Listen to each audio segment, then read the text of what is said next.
একদা রমজান মাসে একজন আল্লাহর ওলি সফর থেকে বাড়িতে ফিরছিলেন। এমন সময় হঠাৎ করে রাস্তায় ইফতারের সময় ঘনিয়ে আসে। তিনি তখন তাড়াহুড়ো করে একটি বাড়িতে প্রবেশ করলেন এবং একজন সুন্দরী নারীকে দেখে তাকে সম্বোধন করে বললেন, হে মুসলিম বোন, আমি একজন রোজাদার। আমি ভ্রমণ থেকে বাড়িতে ফিরছিলাম।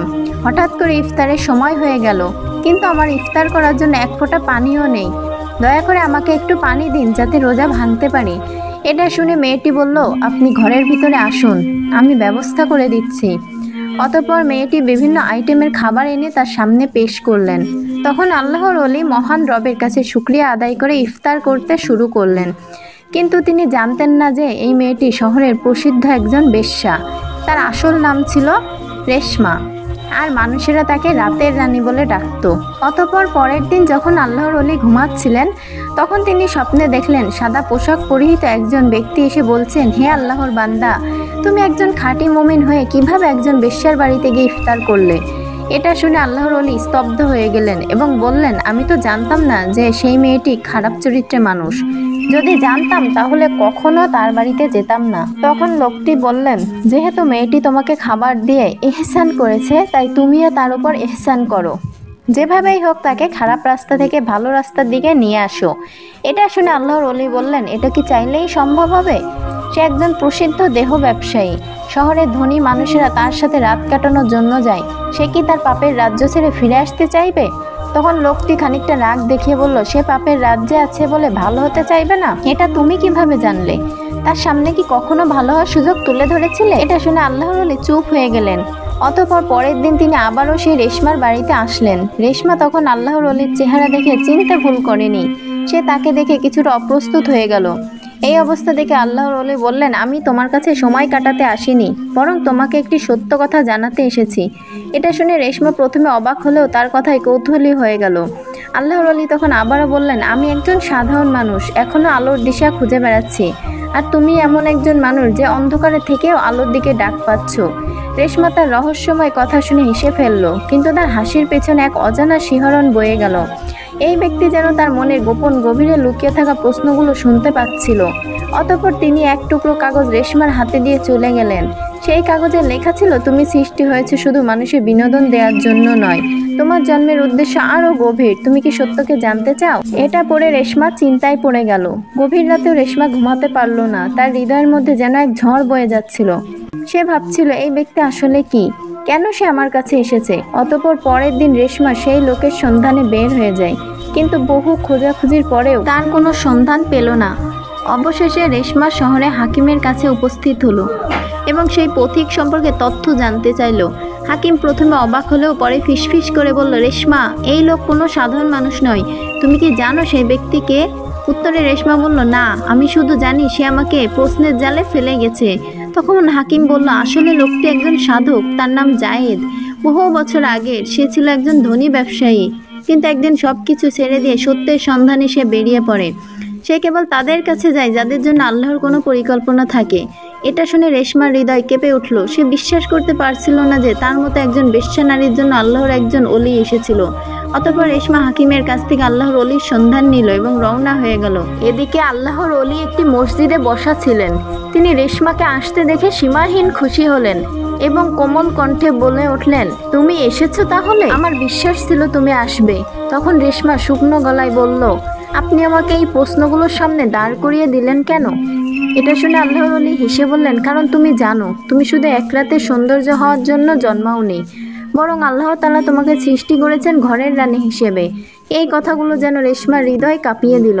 তখন আল্লাহর ওলি আবারও বললেন, আচ্ছা রেশমা, তুমি এই ঘৃণ্য কাজে কিভাবে জড়িয়ে গেলে? একবারও কি নিজের আত্মসম্মানের কথা চিন্তা করলে না? এটা শুনে রেশমার ভিতরটা কান্নায় ফেটে যাচ্ছিল। সে কেঁদে কেঁদে বলল, কোনো মেয়ে স্বেচ্ছায় নিজের সম্মান বিলিয়ে দেয় না, পরিস্থিতি তাকে বাধ্য করে এই কাজে নিয়ে আসে। আমি ছোটবেলায় দুর্ভাগ্যবশত আমার মা বাবাকে হারিয়ে ফেলি।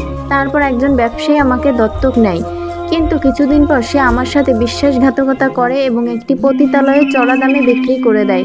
তারপর থেকে আমি একজন পতিতা। রেশমার কথা শেষ না হতে হঠাৎ তাদের কাছে ছুটে এলো দুইজন অস্ত্রধারী লোক। তারা এসেই বলল, রেশমা তার পুরনো জীবনেই থাকবে। এই রাতের রানী কখনো আলোর পথ ধরতে পারবে না। এটা বলে একজন অস্ত্র নিয়ে আল্লাহর অলির কাছে এগিয়ে গেল। এই দৃশ্য দেখে রেশমার হৃদয় দপদপ করতে লাগলো। সে কি করবে কিছুই বুঝতে পারছিল না।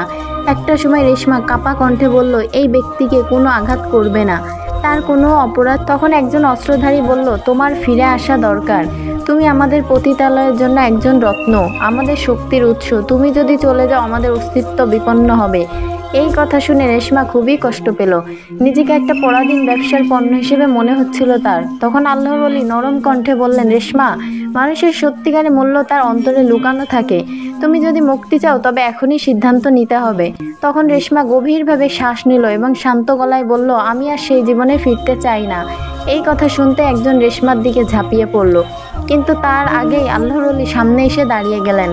তখন অস্ত্রধারী একটা সজোরে ধাক্কা দিয়ে আল্লাহর অলিকে মাটিতে ফেলে দেয়।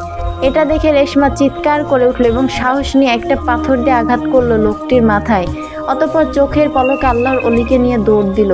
তারা সর্বোচ্চ শক্তি দিয়ে দৌড়াচ্ছিল আর পেছন থেকে শোনা যাচ্ছিল ধাওয়া করার আওয়াজ। কিন্তু রেশমার মনে এখন শুধু একটাই কথা, আমি মুক্তি চাই, আমি সত্য চাই। এক পর্যায়ে তারা একটি পুরনো বাড়িতে আশ্রয় নিল। আল্লাহর অলি জায়েদের কপাল থেকে রক্ত ঝরছিল, কিন্তু তার চোখে মুখে ছিল প্রশান্তি। তিনি ক্লান্ত গলায় বললেন, রেশমা, তুমি তোমার প্রথম যুদ্ধে জিতে গেছো। তখন রেশমা হাঁপাতে হাঁপাতে বলল, কিন্তু আমার পথ তো এখনও শুরু হয়নি, না জানি আরও কি কি পরীক্ষা রয়েছে আমার জন্য। তখন জায়েদ মৃদু হেসে বললেন, এটাই তো আসল কথা, পথিকের যাত্রা কখনো এত সহজ হয় না। এদিকে শহরের অন্য প্রান্তে অস্ত্রধারীরা আবারও জড়ো হচ্ছিল। তারা জানতো রেশমা পালিয়ে গেছে, কিন্তু তারা এটা জানতো না যে রেশমা আর আগের সেই রাতের রানী নেই। এদিকে পুরনো বাড়িতে রেশমা আর জায়েদ লুকিয়েছিলেন। অতঃপর রেশমা জায়েদকে ফিসফিস করে বলল, আমরা এখন কি করব? তখন জায়েদ ভেবেচিন্তে বললেন, তোমাকে শহর ছাড়তে হবে, কিন্তু এই অন্ধকার জগৎ থেকে তোমাকে সহজে যেতে দিবে না। এটা শুনে রেশমা এক মুহূর্ত চুপ করে থাকলো। তারপর বলল, কিন্তু আমি কোথায় যাব? আমার তো এই দুনিয়ায় কেউ নেই। তখন জায়েদ বললেন, আল্লাহর দরবারে যার কেউ নেই সেই সবচেয়ে শক্তিশালী। আল্লাহর উপর আস্থা হারাবে না। তিনি ওয়াদা দিয়েছেন, কেউ যদি আল্লাহর রাস্তায় যাওয়ার জন্য চেষ্টা করে তাহলে তিনি অসংখ্য রাস্তা খুলে দিয়ে সাহায্য করেন। অতঃপর তারা রাতের বেলা শহর ছাড়ার জন্য বের হয়ে গেল। কিন্তু কিছুক্ষণ যাওয়ার পর দেখতে গেল অদূরে এই সীমান্ত অস্ত্রধারীরা টহল দিচ্ছে। এই দৃশ্য দেখে রেশমা এক গভীর শ্বাস নিল। তখন জায়েদ অভয় দিয়ে বললেন, ভয়ের কিছুই নেই, শহরের একটি গোপন সুড়ঙ্গ পথ রয়েছে যা অনেক পুরনো। তার ব্যাপারে কেবলমাত্র কিছু অভিজ্ঞ লোকই জানে। আমরা সেই পথ দিয়েই পালাবো, তুমি অযথা ভয় পাবে না। তখন রেশমা মুচকি হেসে বলল, কিসের ভয়? আপনি যেহেতু সাথে আছেন তাই ভয় পাওয়ার কিছু নেই, তবে যেভাবেই হোক আমি মুক্তি চাই। অতঃপর তারা সুড়ঙ্গ পথ দিয়ে চলতে লাগলেন। এভাবে চলতে চলতে সামনে গিয়ে দেখলো সুড়ঙ্গ পথে ওই পাশে একটি লোহার দরজা, যা কেবলমাত্র বাহির থেকে খোলা যায়। এটা দেখে রেশমা নিরাশ হয়ে বলল, এখন কি হবে? পেছন থেকে অস্ত্রধারীদের ধাওয়ার শব্দ আসছে। তখন আল্লাহর ওলি জায়েদ দোয়া পড়ে বিসমিল্লাহ বলে দরজার একটি অংশে ধাক্কা দিলে সঙ্গে সঙ্গে দরজাটি ভেঙে গেল। তখন তার আলহামদুলিল্লাহ বলে বের হয়ে আসলো। তখন রেশমার হৃদয়ে কোরআনের একটি আয়াতের কথা মনে হচ্ছিল। এখানে বলা হয়েছে, যারা আমার পথে সংগ্রাম করে আমি অবশ্যই তাদের জন্য আমার পথ খুলে দেব। অতঃপর তারা ক্লান্ত শরীরে মরুভূমির পথে দৌড়াতে লাগলো। এভাবে 3 দিন 3 রাত ধরে চলার পর তারা একটি ছোট্ট গ্রামে গিয়ে উপস্থিত হয়। রেশমা তখন ফিসফিস করে বলল, আমরা কোথায় এসেছি? তখন জায়েদ বলল, সত্যের সন্ধানকারীদের জন্য এটা একটা গোপন আশ্রয়স্থল। অতঃপর রেশমা যখন গ্রামের ভেতর প্রবেশ করলো তখন একজন বৃদ্ধা সামনে এসে বললে, তুমি তো সেই মেয়ে যে অন্ধকার থেকে বেরিয়ে আসতে চেয়েছিলে। রেশমা তখন মাথা নিচু করে বলল, আমি জানি না আমি কি সত্যি এই জীবনের যোগ্য। তখন বৃদ্ধা বলল, আল্লাহর রহমত সব পাপের চেয়ে বড়, তুমি শুধু শুরু করো। অতঃপর রেশমা সেখানে নতুনভাবে জীবন শুরু করলো। আল্লাহর ঐশীবাণী মানুষের কাছ থেকে শেখা শুরু করলো। একদিন জায়েদ রেশমার কাছে গিয়ে বলল, এখন থেকে তুমি শুধু রেশমা নাও, তুমি একজন আল্লাহর নতুন দাসী।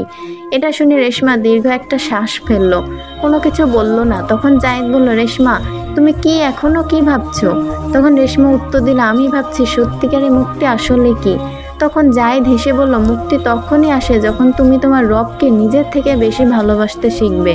এটা শুনে রেশমার চোখ ভিজে গেল এবং বলল, তাহলে কি আমি সত্যিই নতুন করে শুরু করতে পারবো? জায়েদ বলল, নিশ্চয়ই, কারণ আল্লাহ তাআলা যার অন্তরকে খুলে দেয় তাকে কেউ বন্ধ করতে পারে না। অতঃপর রেশমা একদিন একটি গাছের নিচে বসে কোরআন পড়ছিল। এমন সময় জায়েদ তার কাছে এসে বলল, রেশমা, আমরা দীর্ঘ সময় একে অপরের পাশে থেকেছি। তোমার সাথে এই যাত্রা শুরু করা আমার জীবনে অন্যতম শ্রেষ্ঠ সময়। কিন্তু এখন আমি তোমাকে একটি প্রশ্ন করতে চাই। তখন রেশমা এসে বলল, বলুন কি বলতে চান? জায়েদ বলল, তুমি কি আমার সাথে আল্লাহর পথে এই জীবনে বাকিটা সময় কাটাতে চাও? এই কথা শুনে রেশমার চোখে পানি টলমল করতে লাগলো। সে বলল, আমি অবশ্যই চাই। আমি চাই আল্লাহর পথে আমাদের এই জীবনের পথ চলা অব্যাহত থাকুক এবং আপনি আমার জীবনের অংশ হয়ে যান। অতঃপর গ্রামের সব মুরব্বিদের উপস্থিতিতে তাদের বিয়ে হয়ে গেল এবং আল্লাহর পথে তারা নতুন জীবন শুরু করলো। বন্ধুরা, ভিডিওটি ভালো লাগলে একটি লাইক করে দিবেন এবং আপনার মূল্যবান মতামত কমেন্টে জানিয়ে যাবেন।